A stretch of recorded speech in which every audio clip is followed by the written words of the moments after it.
Again, thank you, Taiyun Roshi, for inviting me to be with you. I remember so fondly my visit there in person before the pandemic, your beautiful Zendo and your amazing Sangha. So it's good to be back, even if it's in this interesting fashion that we now practice. So again, thank you so much for inviting me, and I'm really, really glad to be with you. I told my group, our group has our main program also on Sunday morning, and I went to Zazen because our time difference allowed me to go to the morning service and Zazen, and then I told them I was coming over. I told them I was leaving to meet with the Atlanta Zen group and give a Dharma talk, and one of my members said, "You're flying to Atlanta right now?" So I got to say, I'm Zooming to Atlanta right now. It's a miracle. So it's true that is virtual, right? Oh, it is. It is. So the 414 discards on the path to enlightenment, I will get to those. They are about basically one way to describe them is problematic ways of relating to our reality, basically. They're very subtle. I'll get to that. But first, I really want to, if it's all right with you, talk about Keizan Zenji, because part of what's been going on in my life for the last year and for all temples, Zen temples, Soto Zen temples in Japan and the primarily Japanese Zen centers in the US and all over all the other continents. We've been thinking about Keizan Zenji because in April, this month, we celebrate the 700th anniversary of Keizan Zenji's crossing over. And the preparations for this have been going on for a year, all over the world. South America, many in North America, Europe, and nothing in Africa yet, but we'll get there. So Keizan Zenji is very important for us. I mean, he is an important link to us. You know, I'm getting an echo from somebody. So I'm hearing myself echoed back. If somebody could mute, that would be very helpful. So again, I will talk about the Mahayana teachings of the 414 discards, but Keizan Zenji was born after Dogen Zenji died. So is this okay if I tell you about Keizan Zenji a little bit? It's very important in our school. And as part of the preparations, we call them Zenjis, the heads of Eiheiji and Sojiji, the two head temples in Japan are called Zenji, like Dogen Zenji, Keizan Zenji. So when you're in that position, you're called a Zenji. And the head Zenji of Sojiji, the temple most associated with Keizan, was here for the ceremonies in LA. And these people are so bright and so sincere and so present. It's wonderful to be with them. And when he went back to Japan, he told us he finally understood Americans don't know anything about Keizan Zenji. And it was a big surprise because all Soto Zen practitioners in Japan put Dogen Zenji and Keizan Zenji together. There are tankas with Buddha and then Keizan Zenji and Dogen Zenji. They're both really necessary for us to have received this fabulous teaching. So this 700th anniversary is also important for our tradition because one thing that I love about our tradition and our connection to our Japanese friends and ancestors is this appreciation of the preciousness of our life and the passage of time. So everybody in our world getting together for the 700th anniversary has also this poignant quality because almost none of us will be there for the 750th anniversary. So everybody getting together to make this ceremony happen also contains this knowing that a few of them were there for the 650th anniversary, but especially those people will not be there for the next one. So this feeling of time, reappreciating the origins, and yet watching it move in ways that we won't be able to participate in, at least in this form. So Keizan was the founder of Sojiji, considered the founder of Sojiji. He was born after Dogen Zenji died. And one thing I want to mention in this talk is the importance for Keizan Zenji, who was incredibly creative, the importance for him of dreams and the importance of him for women in Soto Zen. So the great scholar Will Bodiford says, Keizan and his student Gasan are the glue. They're the glue that hold us to Dogen Zenji. Because many of us have studied Dogen Zenji quite a lot, the Shobo Genzo, and have immersed ourselves in that beautiful poetic language and the dedication to just sitting. And his main monastery, Eiheiji, was remote in the mountains. You had to go there. He didn't go around and start other temples. There's only Eiheiji associated with Dogen Zenji.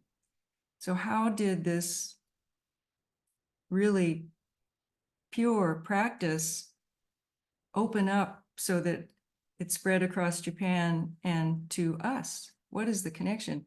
So Will Bodiford, who studied a lot of that time in Japan, the Middle Ages in Japan basically, is the one who says Keizan and Gasan are the ones who connect us. They're the thread that connect us to Dogen Zenji. And by extension, that's what made it possible for Matsuoka Roshi, Suzuki Roshi, Maezumi Roshi to have this pioneering spirit to go and encounter new situations and bring this Dharma. So homage to Keizan Zenji. Again, he was born a little bit after Dogen Zenji died, about 10 years after Dogen Zenji died, and trained at Eiheiji for several years. And then I will tell you a little bit, moved away from Eiheiji. Actually, he was sort of pushed out of Eiheiji after 3 generations in something called the third generation split. So when people talk about Dogen and Keizan in Japan, they're considered the 2 founders, and they often will say Dogen is the father and Keizan is the mother of Soto Zen. And there's something about this identification of the father with the strictness, holding the form, purity, setting out the container, and then Keizan is the one who adapted to circumstances. He was raised in a family that had a lot of exposure to the mystical side of Buddhism, and he was willing to be creative in what was accepted and practiced inside every temple that he was associated with. So he's considered, they say that he's the mother, Dogen Zenji is the father. It's just a way to think about how it is that Keizan Zenji made it possible for all people, all sort of ordinary people, to practice Soto Zen.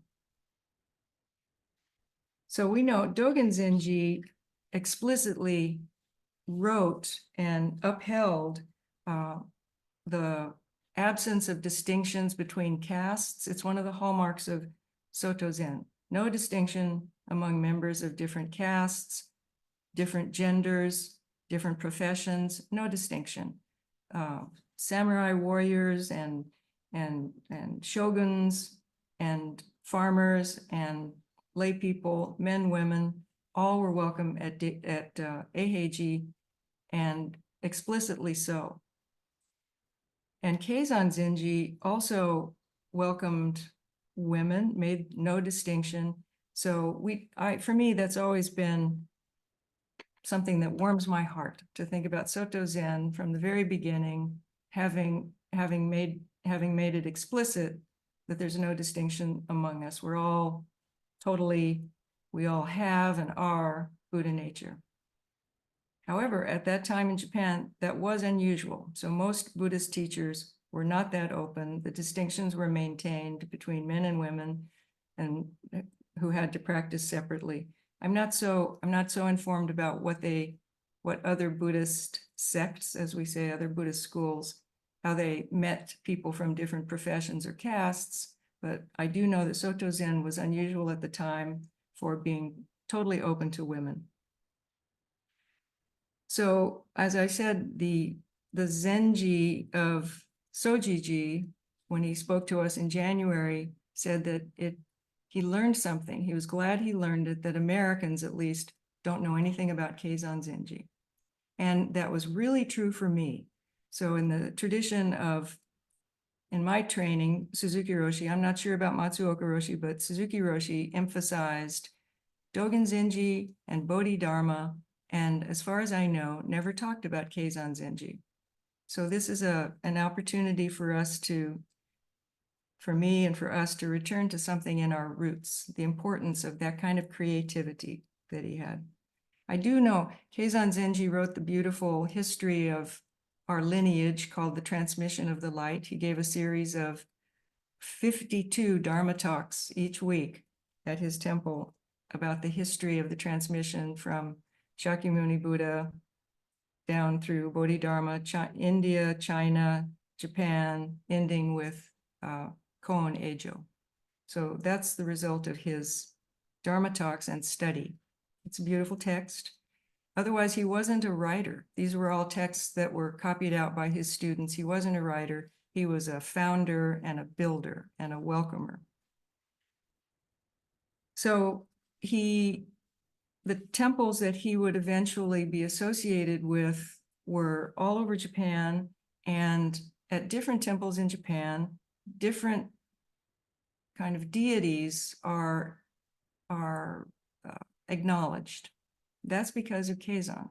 Keizan was very open to the interesting practices that were happening in different temples, already founded temples in Japan before they became Soto Zen temples. So when I think about that, it's our ability to be creative in our places, to incorporate creative ideas, be open to Vipassana teachings or Tibetan Buddhist teachings, incorporate them, incorporate American behaviors. This is because of Keizan. So Keizan and women. Again, at both Eiheiji, both Dogens and Keizan, at both Eiheiji and Sojiji, women were accepted as equal partners, equal practitioners. And why? When I have been reading about Keizan Zenji, you find out that it's really very, very interesting and inspiring to read as much as we can about the history of our lineage or other practitioners. There's not a copious literature about the founders, but we do know some things about him. One thing we know is that he was raised by his grandmother from the age of 5. And why? Because his mother had a dream and went off to practice at a Soto Zen Buddhist temple, leaving him with his grandmother, his father's mother, and with a dream. One of her dreams was that Kanon, Avalokiteshvara, would protect her son. Her son had been given to her by Avalokiteshvara, and she would protect him even though she left. His grandmother, meanwhile, had been a nun at Eiheiji, practicing with Dogen Zenji. So when I imagine that young boy being raised in a temple by his grandmother, his mother already an abbot or an abbess of another temple, it was natural for him. He assumed women would be present and that they were in roles of just as much leadership as men. And dreams, Keizan and dreams. The journals, which have recently been published, include many important dreams that guided his decisions. And the transmission of the light is also full of dreams and dreamlike imagery. So he didn't seem to make a hard distinction between the ideas that came to him while he was dreaming and the ideas that came to him while he was thinking and teaching in a so-called waking state. So again, he was pushed out. He and his teacher were pushed out of Eiheiji in this event called the third generation split. I haven't studied that extensively, but basically it was Eiheiji deciding it wanted to keep to certain teachings of Dogen Zenji and certain unwelcome teachings as represented by certain people had to leave. So he left. And where did he go? He went to the Noto Peninsula, which is a bit south of Eiheiji.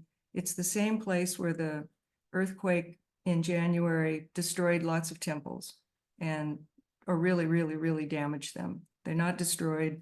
They will be rebuilt, but that's where the original Sojiji is located, on the Noto Peninsula. So that's where he went because of a dream. And while he was on the land there, he had a dream. It's a very long dream. It's nice to read it, that this would be the place, this would be the best place to build a monastery. He had a supporter, a woman who came to be, he gave her the Dharma name Sonin. I'm not sure if you do the women lineage recitation, which a lot of places do, but her name is one of the names, Mokufu Sonin. So she was a nun or a priest. He also ordained her husband, and she was also a donor. So she made it possible for him to build Yokoji. Sojiji was, the original Sojiji was a little north of his first temple on Yokoji, at Yokoji also on the Noto Peninsula. And let me see. The dream, the first temple, Yokoji, was already in existence. So this is one of the hallmarks of Soto Zen. There were many temples around Japan that were Shingon temples or other kinds of Buddhist temples, and they had been or fallen into disuse and were kind of abandoned. So part of what happened with Soto Zen was that Keizan and his student Gasan would eventually send students out to take care of those temples and again incorporate the practices that were already going on there.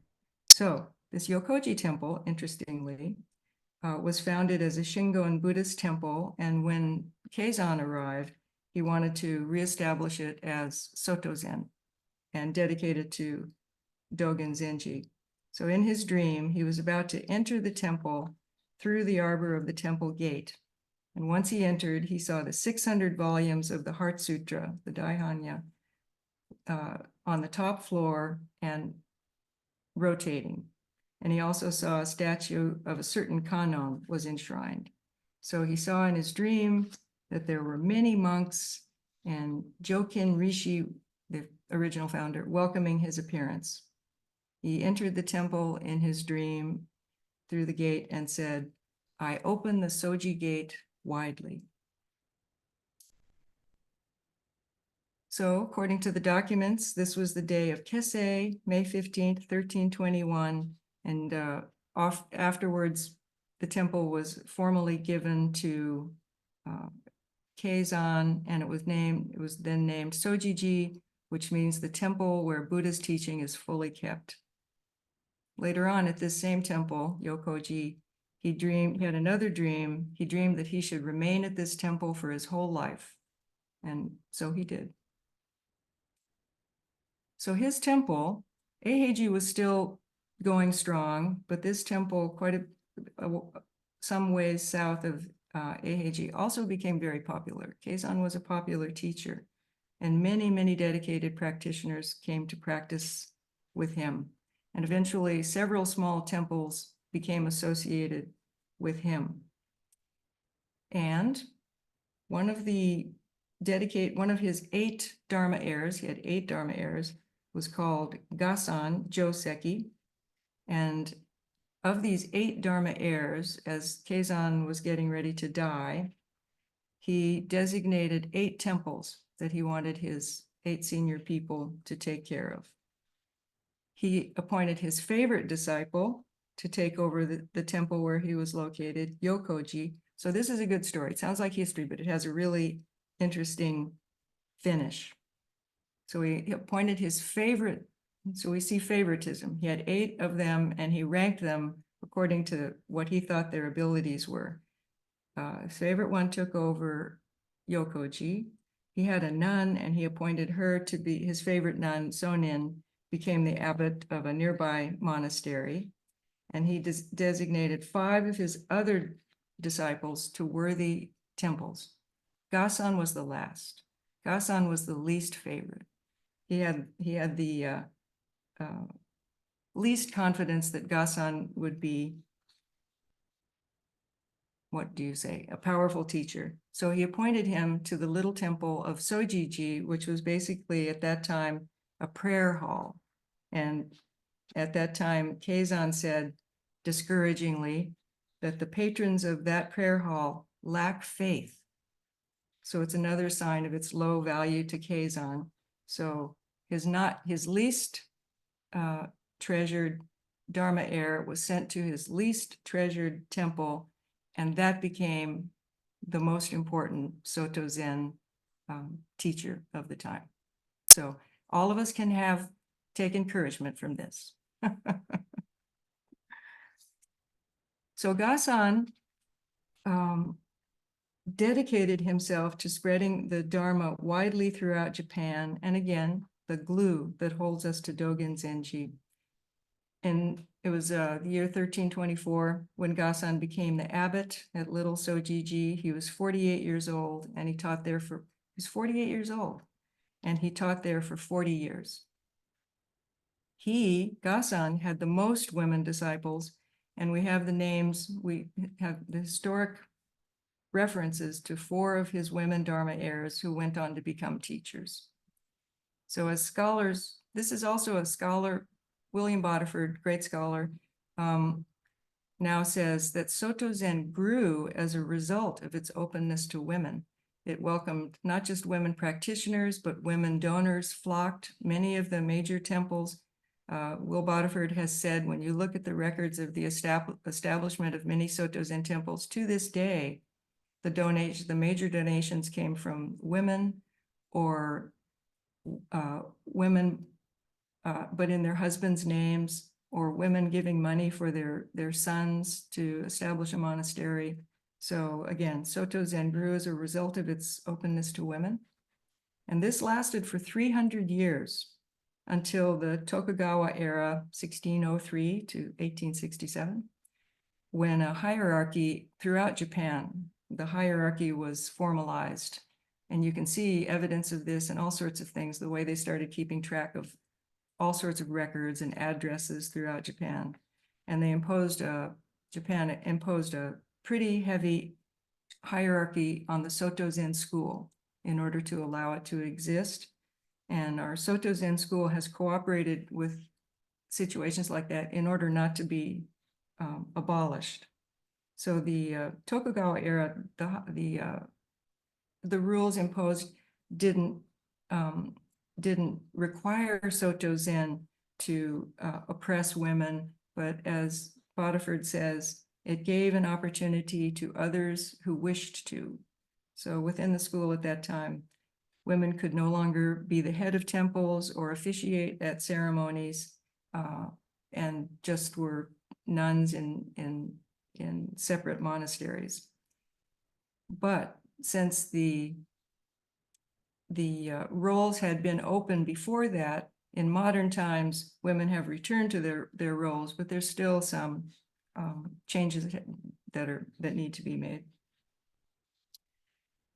So Gasan also sent his disciples out, and after Gasan, so everything associated with Gasan and Keizan is associated with Sojiji.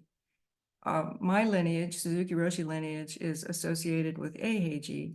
So whenever I do anything, I'm told to do it in the Eiheiji style, and people who have been trained at Sojiji do it in the Sojiji style. So this distinction is still recognized in some way. So after Gasan, Soto branched out in many directions, and 98% of the temples in Japan are associated with Sojiji. However, many of the temples in the West are associated with Eiheiji, which is kind of interesting. So back to dreams and the 414 discards.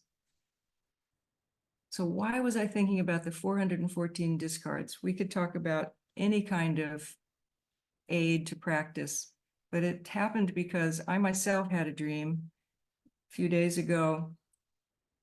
Well, it was a Friday, 2 Fridays ago, and I was dreaming. I was getting ready to get up and go to Zazen, and I was still lying in that sleeping pose and feeling a little bit tired.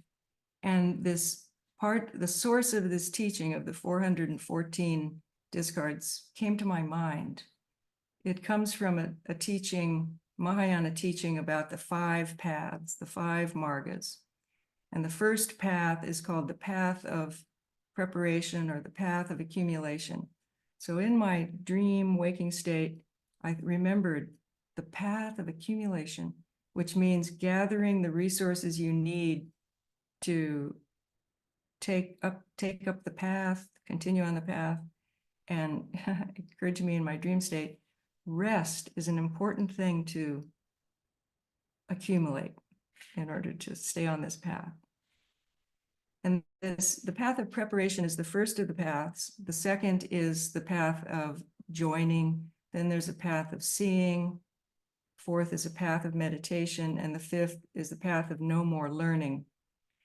And it isn't that we only do this path of preparation or accumulating the resources we need to continue on the path. We don't do that just one time, but as all things in Soto Zen, all things in Buddhism, it makes a circle. So we get on the path, there's a joining and a seeing and a meditation and preparation, and everything is deepening. So this particular teaching of the 5 margas, the 5 paths, comes from a very important Mahayana sutra called the Sutra of Explaining Everything, Samdhi Nirmochana Sutra. Very important sutra. And the authors of that, since it appeared quite a bit after Shakyamuni's crossing over into parinirvana, emphasize these paths as a way to clarify the mind's relationship with reality, to clear up some of the clutter. So this, on the path of preparation or accumulation, gathering the resources, it says one of the main things that the practitioner meditates on in order to, or practices in order to get ready, are the 4 foundations of mindfulness. So the 4 foundations of mindfulness of body, mind objects, and what's the 4th one? Body, speech. I will go back to the path of preparation and get all 4. But practicing the 4 foundations of mindfulness is part of the preparation for grounding us and getting ready to practice. That's also where we take up the Bodhisattva vow, either taking it or learning about it or nurturing it. And it's the stage of aspiring, aspirational conduct, aspirational vow. Path of joining is interesting, and that's where wisdom increases and we're getting close to seeing. So the preparation has happened. There's some awareness that we're going someplace, that our practice is deepening. Joining with the path. The path of seeing is, I like to think of it as a mountain, being on a mountain. So on the path of seeing, we see both directions. We see where things are going, but we also see where we've come from. We have a vast seeing. We're not in a valley, we're on a slope. But it's also, if we wanted to quantify it, and sometimes people do, it's where we get a realization of ultimate bodhicitta. You get a realization of this bodhi mind that wants to wake up for the benefit of all beings. We see something about what human life is all about. We see the summit, we see both directions, we see where we come from, we see where we're going. We see the relative and ultimate truths and how the dynamo of the relative and ultimate work together, spin with each other. So the joining before that is not quite at that, but goes back and forth. And again, we return to the path of preparation all the time. Practice the 4 foundations of mindfulness all the time. So then, now we're getting close to the 414 discards. The next path, the 4th, is meditation. So for us Soto Zen practitioners steeped in the teachings of Dogen Zenji, we know that as soon as you sit down in Zazen, the first time you are the same as a Buddha, the first time. So this teaching shows us that there's something about meditation that deepens with practice. On the path of preparation, that's when, according to this teaching, that's when we begin to practice the Noble Eightfold Path. And I really like thinking of it this way as just an exercise of, oh yes, after seeing the ultimate and the relative, now we can approach the Eightfold Noble Path. The Eightfold Noble Path also is an object of study in the path of preparation. So we go back down, we circle back around. But in the path of meditation, that's when we're practicing right view, right intention, right speech, right action, right livelihood, right effort, right mindfulness, right concentration. And this is where it gets pretty subtle. So this is where in the tradition of Asanga, the great Mahayana teacher, there are these 414 discards to be relinquished on the path, the subtle things, the little subtle things. And there are many, and they're all related to misunderstanding of who we are in this world. There is a 5th path. It's called the path of no more learning. And I'm not going to say anything about that because that's the path of complete total enlightenment where the most subtle cognitive obscurations are overcome by means of the Vajra-like samadhi. Basically, that's where Buddhas reside.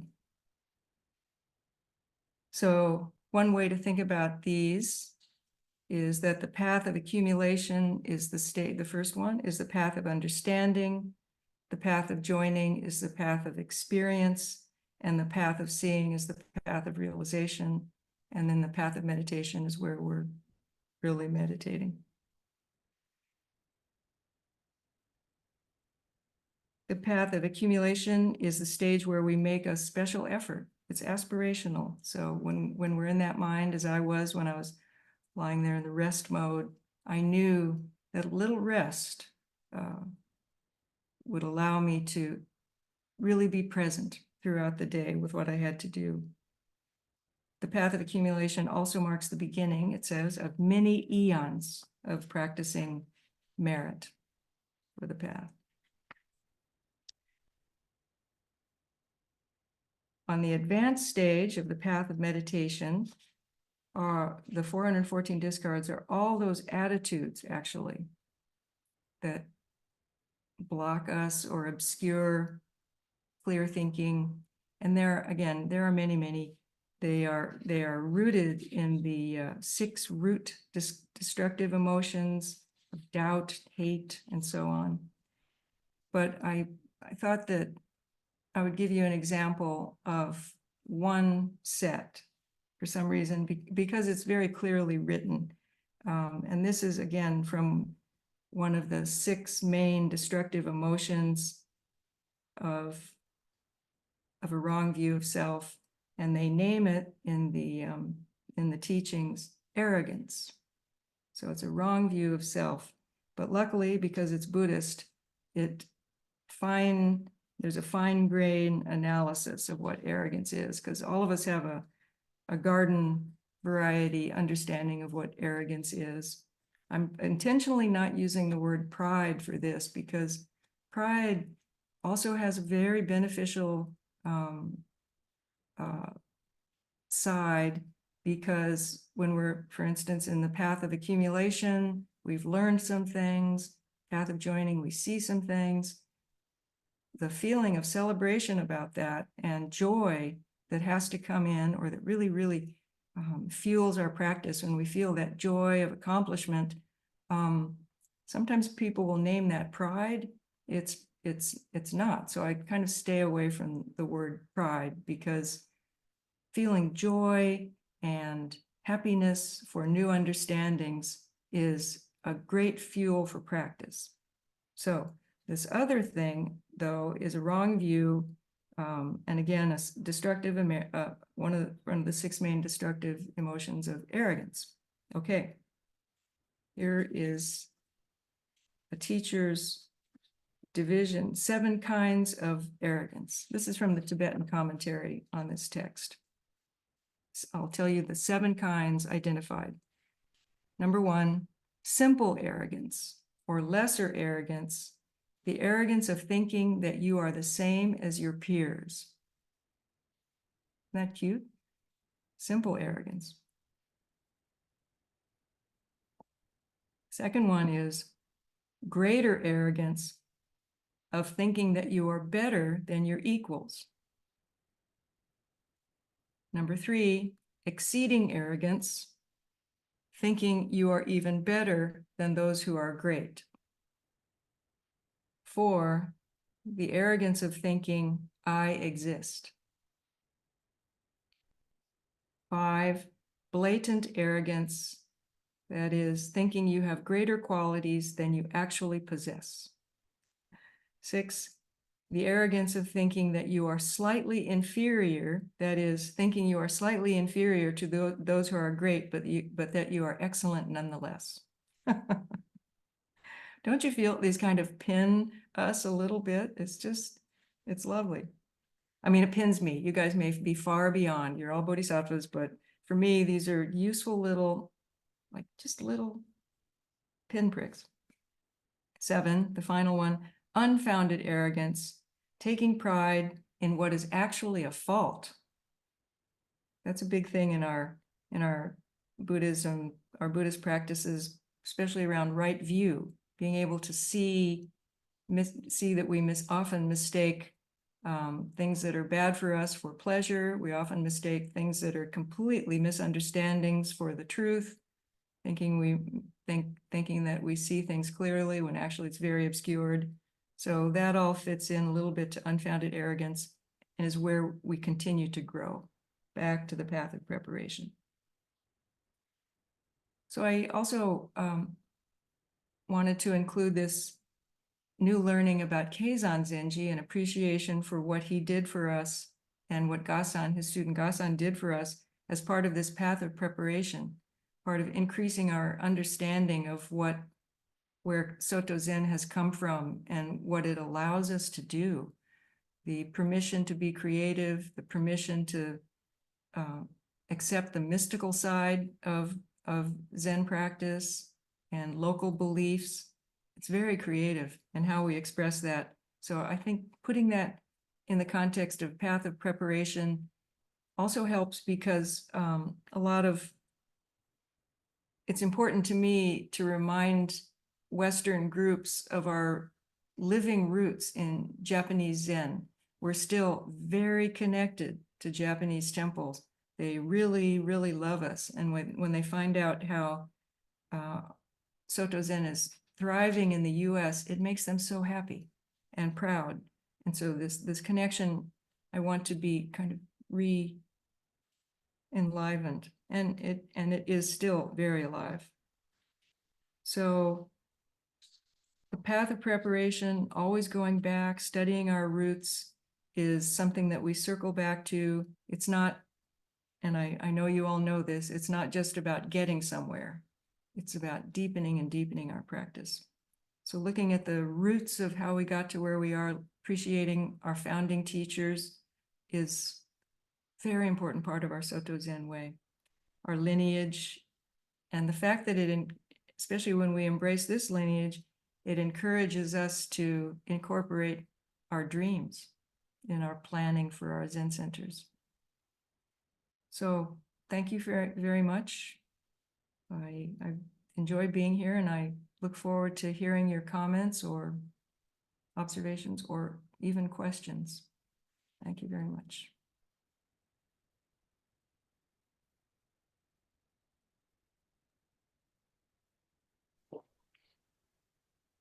Oh, thank you. Can you hear me? Good, good. Yes, I do. I'm anxious to hear what others have to say and what questions they have. Hopefully the microphone will work here internally. John Hinman will monitor and organize the response online. I did want to say that there is a wonderful book that I recommend to all my students called Higher Creativity. It's written by a PhD. It's pretty much a pretty big book, but he goes into dream work and how hypnagogic and hypnopompic states, half asleep, half awake, going in and out of sleep, were utilized by many, many people in the past, like the scientists who discovered the benzene molecule, dreamed of a snake biting its tail, visualized, and Robert Louis Stevenson, who would write down what his brownies composed during his sleep, and that's how he published his books. So it's quite an interesting history of all of the people, creative people in the past, who have included their sleep and dream processes in their daily creative life. And I think it's unfortunate that we've moved away from sort of dream study, except as a special niche that people are looking at. And I think on our retreats, when we have sleepover retreats here, we try to incorporate some of like Hakuin Zenji's Nikon Tanden visualization, which is meant to help you get a good night's sleep and so forth, and then include dream work in our conscious process of creativity, being all inclusive. So I appreciate you bringing up that point in particular. So Thank you, we Tyan. usually go ahead. Sorry. I also since we're doing that, here's a book that I recommend. It's called Visions of Power. And what that means is it's all about Keizan. And one of the things, I just opened it at random while you were talking, and Keizan, although at times he seems to have preferred his visions to the prosaic reality of the external world, he did not reject the external world. He acquired through his dreams and visions a feeling that he had a supernatural mission, and then set to work to transfigure everyday events, which he turned into so many Buddha affairs. So he really took his dreams seriously. I recommend this book. Throughout history, they were the oracles and the prophecies and all of that were basically through dreams, I believe, for the most part. The other thing that's interesting is if you read Keizan's instructions for meditation, they're a generation or so after Dogen, but just reading Dogen's Fukan Zazengi and then reading Keizan's instruction give you wonderful insight into the difference in the way they think or the way they approached expressing thinking. So we will take turns here. We usually start online in-house. We have more people online. So John Hinman, let's start with your group online. If you've got a question or thank you, Hojo. If you've got a question or a comment, feel free to raise your digital hand or your physical hand, or you could even put a question in the chat. And I'll try to pick those up and give you an opportunity to speak in the order that I see them. Anyone online? Since we have about a 2-to-1 majority, let's do 2 online and 1 in-house, 2 online and 1 in-house. Okay, I'm seeing a hand from Zenku Smyers.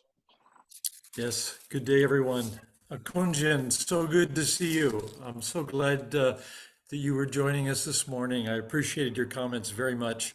What I was going to ask you, I just was going to ask you, has any publication about Keizan come out as we build up to the 700th anniversary that you would point us to? And that was before, of course, you gave us the one reference just now, but has anything else come out about Keizan that you would recommend? Thank you, and it's good to see you, Zenku-sama. Good to see you. The Sojiji has prepared some pamphlets which are about, Keizan's early life. They're a bit ahistorical, though. So I actually think this book is better. So I'm happy to share with you. I think I'm sure there's an online version of the pamphlet that they put out. I think they also put out a graphic novel about Keizan. So they're inspiring, very creative. But I like the way this text actually incorporates the dreamlike and the mystical side of Keizan very well. It doesn't diminish, it isn't dismissive of that side of Keizan. So Great. Thank you. Put out a pamphlet on him 1 year for the conference. Am I correct in that? I can't remember Yes. for sure. Yes, that's one of the pamphlets, and then they did another one. So I'll send a link. We should have access to that. Thank you. That's great. Really good.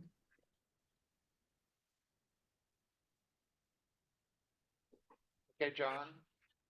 Over to We John. have a hand from Sangaku Falmouth Zen, and then behind him we've got Uncan Bill.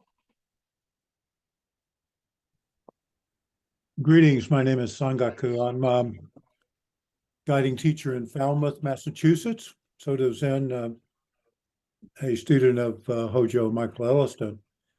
I wanted to get your comments on Keizan as a distributor.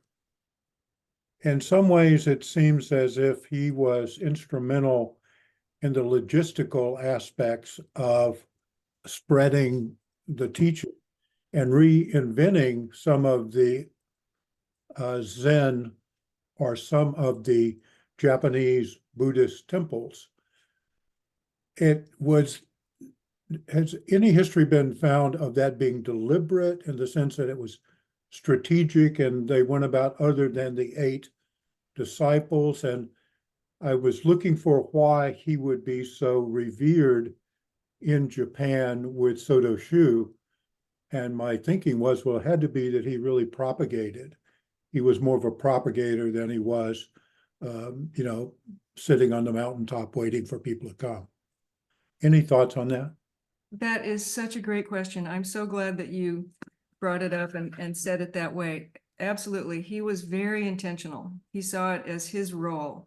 He saw that dream he had that he should stay at his temple for the rest of his life was significant. So he stayed there, but he was very intentional about what the training he provided and then where he sent people. He also wrote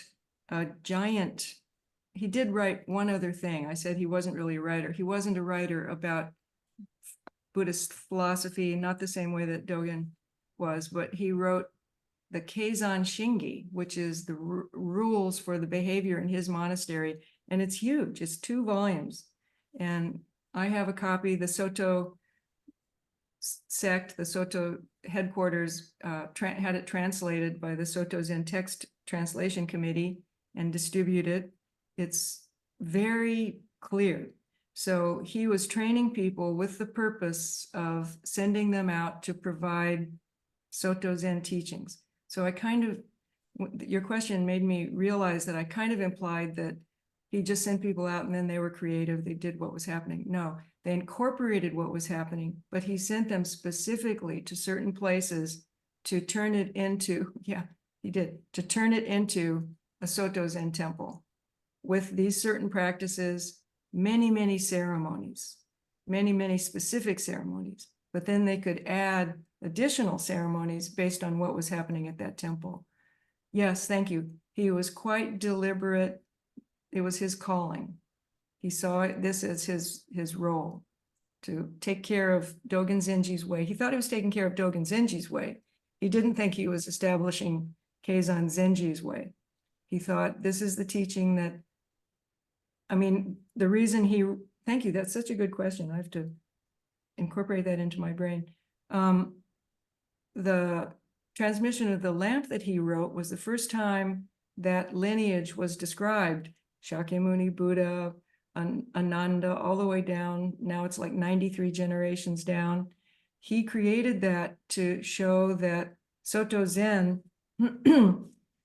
is the authentic practice of Shakyamuni Buddha. The transmission that happened between Shakyamuni and Mahakashapa was the first face-to-face. That's because of Keizan. And although Dogen writes it in his Shobogenzo, but Keizan is the one who wrote it in the lineage documents. So he created this lineage and saw his role as then continuing that lineage. So the transmission of the lamp goes through Dogen, Eihei Dogen Daiyosho, Koun Eijo Daiyosho, Tetsu Gikai Daiyosho, and now they've added Keizan Zenji Daiyosho, Keizan Jokin. But he just put it through Tetsu Gikai, who was his teacher, his Dharma transmission teacher, while they were at Eiheiji. And during that third generation split, Tetsu Gikai and Keizan were pushed out because Eiheiji wanted to take care of Dogen Zenji's way one way. Keizan Zenji wanted to take care of Dogen Zenji's way in a more broad way. Yeah, he was very intentional. And Sojiji temples associated with Sojiji are definitely at least as formal as Eiheiji in how they preserve, how they take care of our practice. Thank you for that. Let's go in-house here and see if somebody has a comment or question they'd like to bring up. Anyone? Can you step forward a little bit, Pat? I was interested in your comment that in these temples that were established, he permitted the incorporation of mysticisms that temple might have already been practicing. And I guess I think of Soto Zen as sort of being, stripped of all of that. So I'm interested in how that was incorporated at the time. I think that is thank you so much for that question. I think that is a widely shared view that Soto Zen is the stripped down version of Buddhist practice. But this morning you dedicated the merit, you took refuge, and you did the confession verses, you did all sorts of mystical rituals this morning. So it's in there, but many of us, because we're, small temples, your temple, my temple, we're small temples, we don't do all the ceremonies just because we use the structure, but we haven't incorporated them all. So we're all doing mystical services, by hazard comment. In terms of what was happening at the other temples, for instance, some of them are that they moved into, and still to this day in Japan, are primarily devoted to Kanzeon, Kanon. They don't even have a big statue of Shakyamuni Buddha. It's Kanzeon. She was very important, female figure, very important to Keizan and his mother. And still there are temples that primarily, their devotional practices are primarily around Kanzeon. And some of them have, so like, maybe this is too much information, but there's a temple in Tokyo. The only sub-temple of Eiheiji is in Tokyo. And again, there are thousands, 14,000 temples associated with Sojiji. This one temple in Tokyo, oh, right now I forget the name. It's just called the Eiheiji branch. But they have a 30-foot tall wooden statue of Kanzeon. That's their main image, carved out of a single tree. 10-meter tall statue. It's amazing. You just, you're in awe of this beautiful thing. So they were open to that. And also Maitreya Buddha is frequently a central figure. At almost, I think every Soto Zen temple, there's a shrine out back to the fox god, to Inari. So all temples have an altar in the back, and you go once a month. The head teacher goes once a month to appease the fox god. Fox is considered a transitional animal, mischievous figure. Also, there are temples to this day where they have, on New Year's, they have a fire ceremony. They set up a long course of blazing coals, and all the parishioners run down barefoot down this blazing coals. So there are many, and some of them have water ceremonies. So yeah, Soto Zen in Japan is quite various in that way. So you guys can do it too. And I know you do, actually. Thank you. Great question. Over to you, John. Ungen, Bill, I think was next. I don't know why you thought that. I have no questions, but thank you so much for being with us today. As situation happened a couple of years ago, I did a study and talk on Ikon Daishi, so I really appreciate your talk today about Keizan. Thank you so much. Thank you, Ngun. Thank you. Konjin, I'll step forward with a question. Listening to you, I was impressed with this mission that was taken on to establish temples and spread the Buddhist doctrine, the Dharma. It just seemed like a significant part of your talk this morning as you reviewed some of the ancestors. And I find myself wondering, here's my question, knowing that the Christian Savior, Jesus Christ, also had a very strong evangelical evangelist, that's the word I'm looking for, mission, and really in just very clearly and forcefully gave his 12 disciples that mission to spread his teachings throughout the world in a very, very powerful way. I believe 11 of the 12 disciples were crucified on that mission. They carried with them that kind of force and conviction. My question is this: would you take a moment to compare your understanding of the Buddhist disciples and teachers and the way that they were spreading the teachings of the Buddha?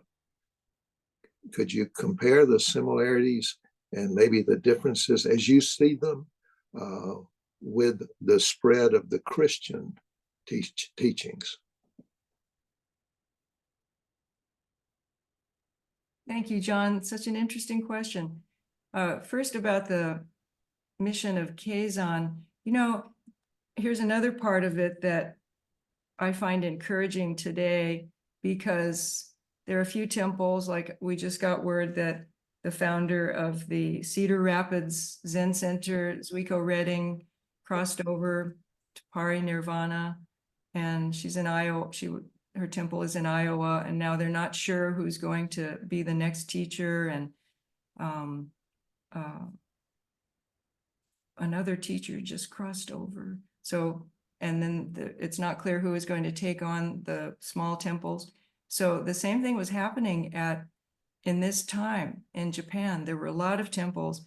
Japan was still, in Dogen Zenji's time especially, a warring country. It wasn't like a united nation that we think of now. It was fiefdoms and shoguns and warlords fighting.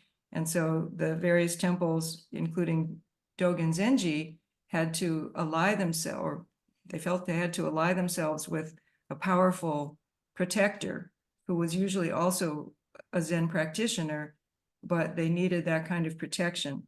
And then when Keizan had his mission to spread, because there had been was still so much strife throughout Japan, there were many abandoned temples, uncared for temples, but they already existed. So Keizan's and Gasan's students moved into areas where the temple existed, the practice place existed, and they just moved in and started caring for it. So that gives me hope, because right now we're in a phase where a few temples we don't know who their next teacher is going to be. And that has been a situation in Buddhism for 2,500 years. So we will continue to thrive.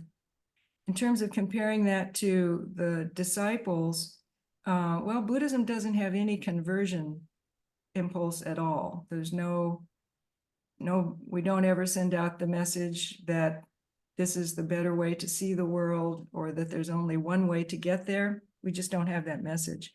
So if people want to practice, they can. At my center, we've got a Baptist minister, we've got a bunch of Jewish people and practicing Episcopalians.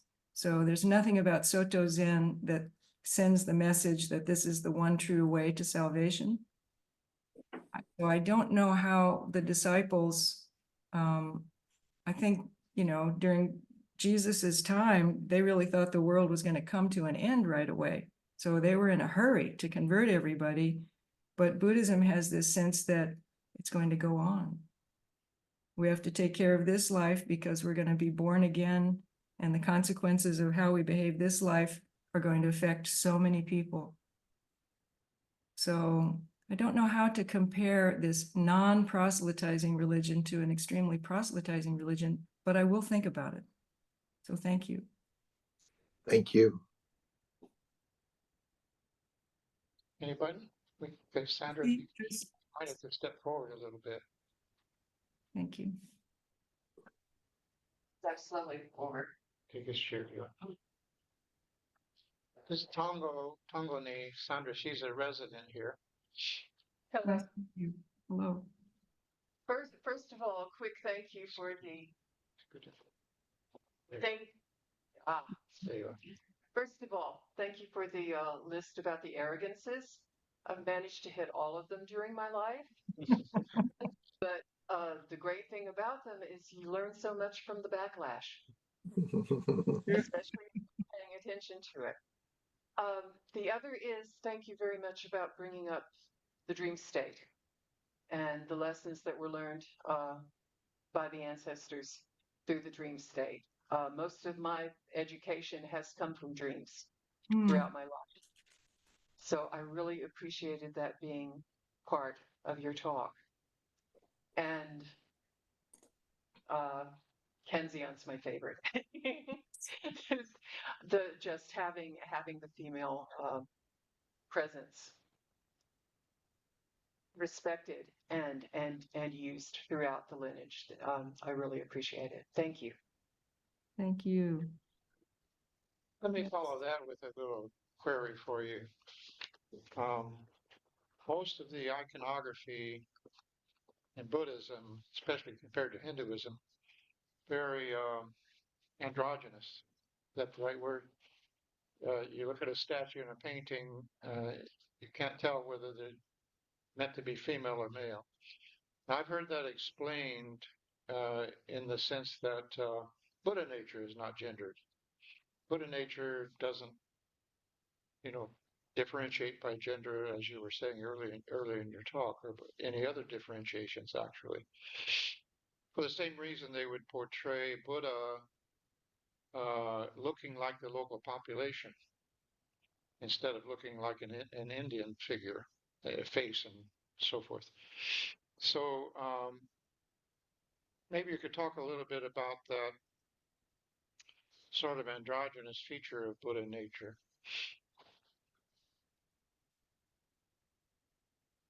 Wow, I really appreciate what you just said, Roshi.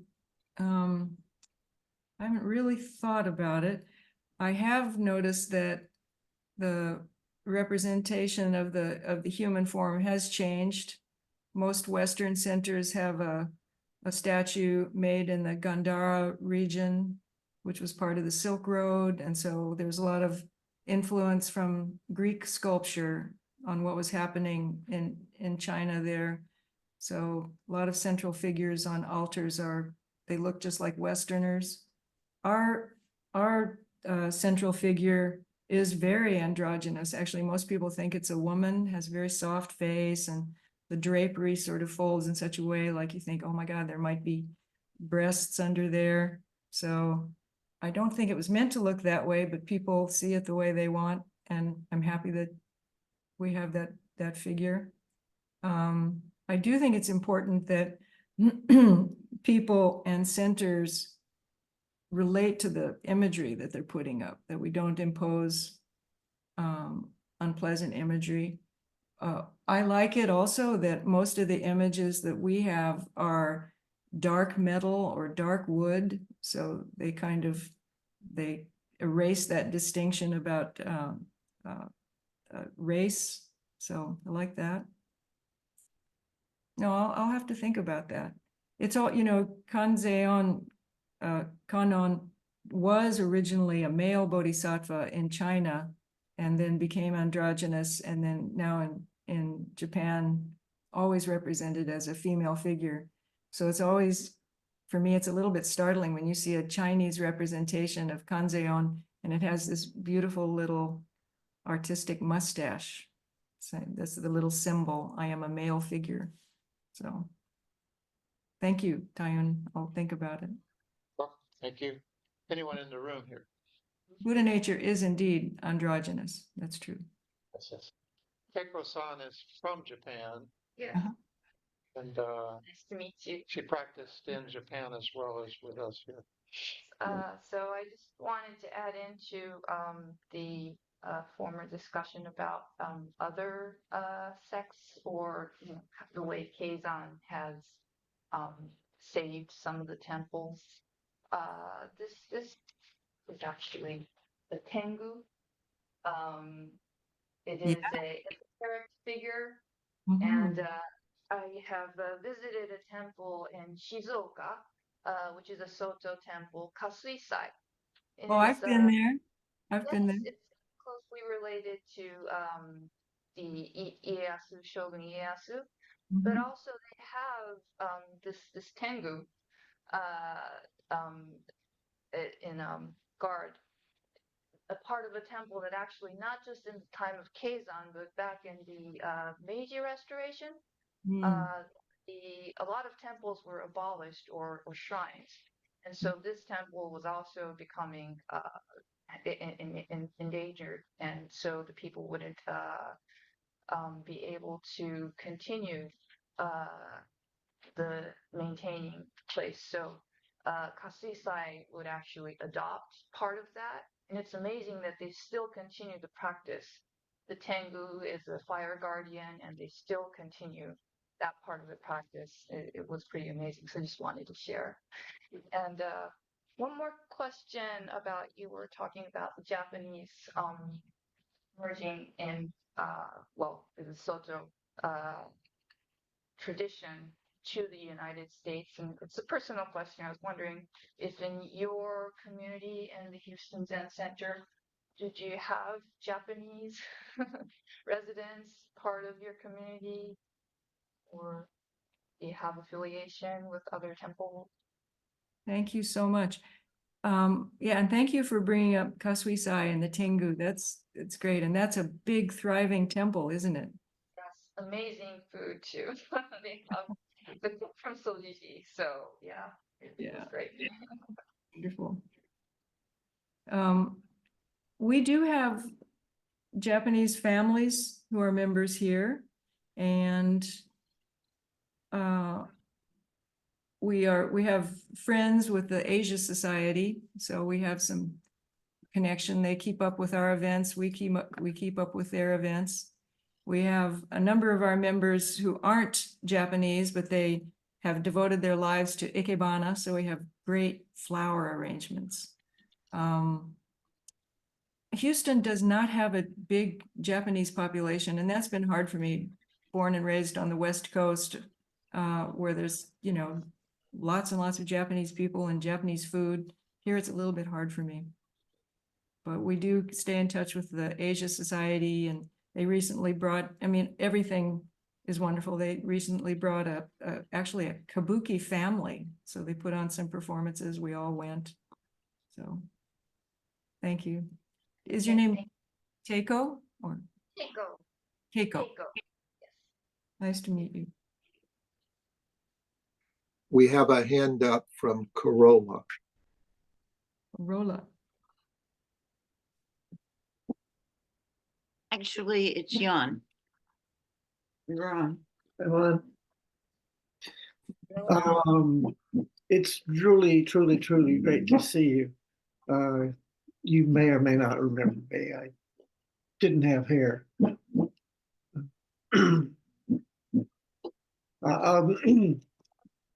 I was there during the post 9/11 Aingo at Tassajara.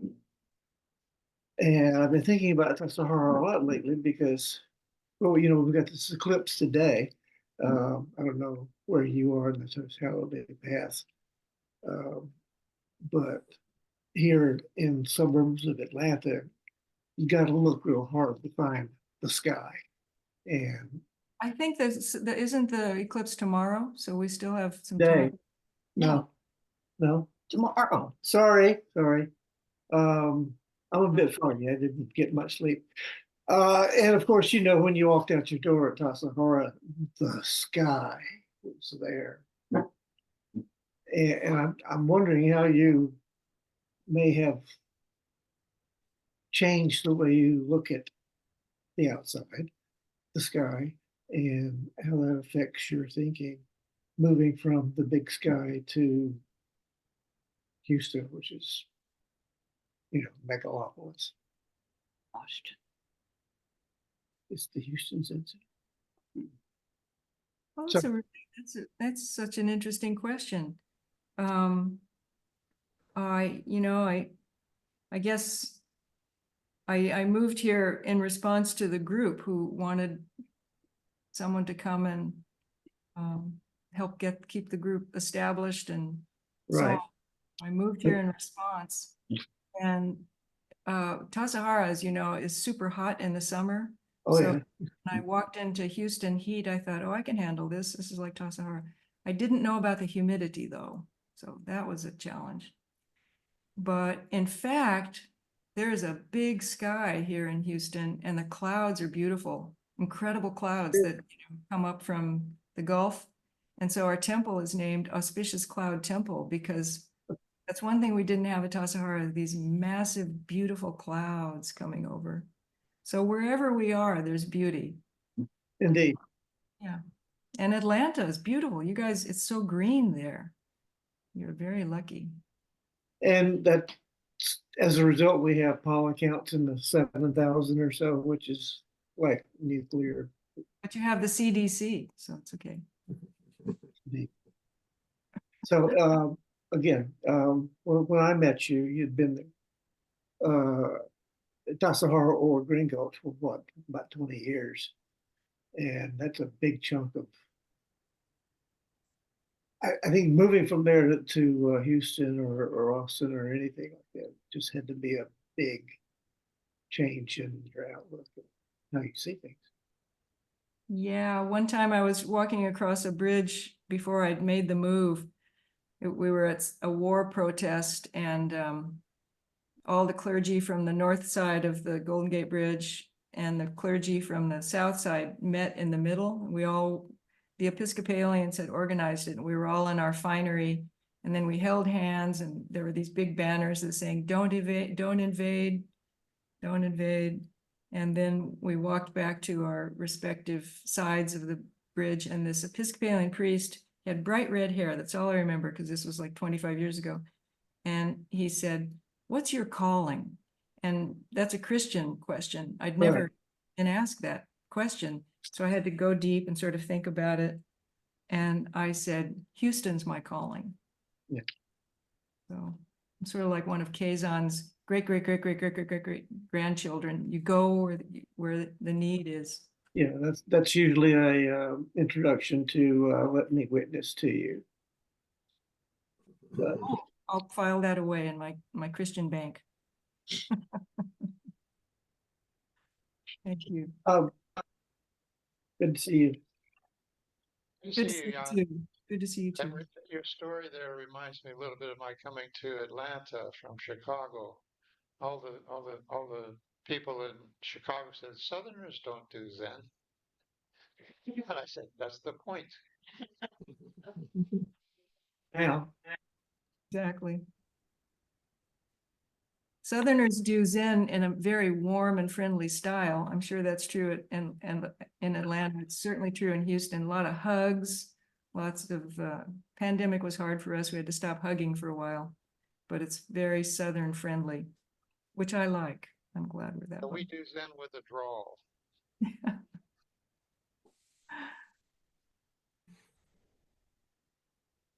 Anyone else online, John?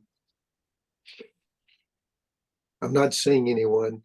Konjin, you remind me when I was traveling in Thailand, I met a gentleman from Texas, and he said to me, "It is so wonderful to spend time with another Southerner." I didn't correct him, but he was clearly from out west, from my perspective. I know. Cowboys, Indians, cattle drives. But he was a nice guy, so I allowed him to include himself in the South. I'm careful about that one too. Very careful. James. I think we are about commented and questioned out here, so we typically close with the four great vows. Great. How do you feel, Galen? Konjin, I feel fine. are you good? I'm good. It's great to see you, and I'm We happy. hope you can come and visit sometime in person. We're trying to encourage that now that we hope we've gotten past COVID. Same. Oh, Joe, in wrapping up, I would like to acknowledge our newcomers. And Konjin, if you have people present here that you'd like to acknowledge, feel free to take a moment. Or if you're a newcomer that found your own way this morning, feel free to step forward for a second and just say hello to the Sangha. Oh, well, then I want to acknowledge Rich Curtis, who's here from Georgia. Hi, Rich. It's so good to see you.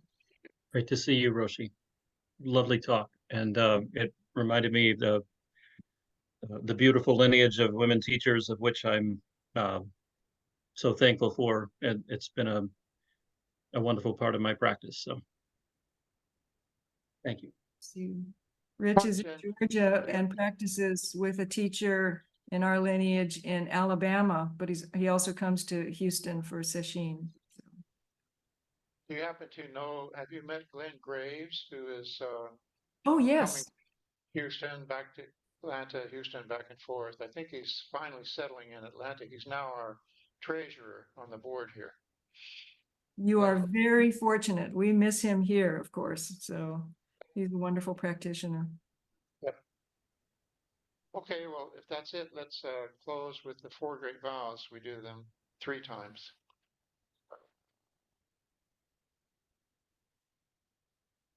Beings are numberless. I vow to free them. Delusions are inexhaustible.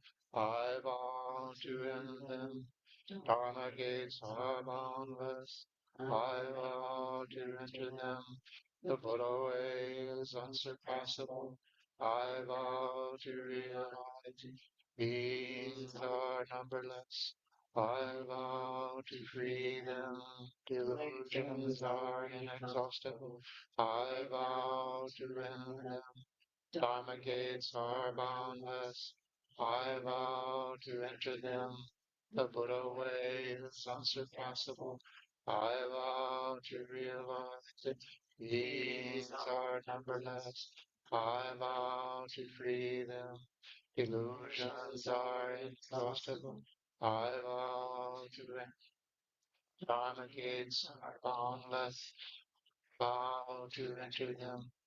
Buddha way is unsurpassable. Vow to realize. Thank you again. Hope to see you soon. Thank you. I hope to see you all soon too. Till We'll next stay in time. touch. Take care, Yes. Galen. Stay in touch. Thank you. Bye-bye. Thank you so much, John, for interfacing. It's truly been my pleasure, Konjin. Wonderful. Thank you, Roshi. Okay, I'm going to leave now.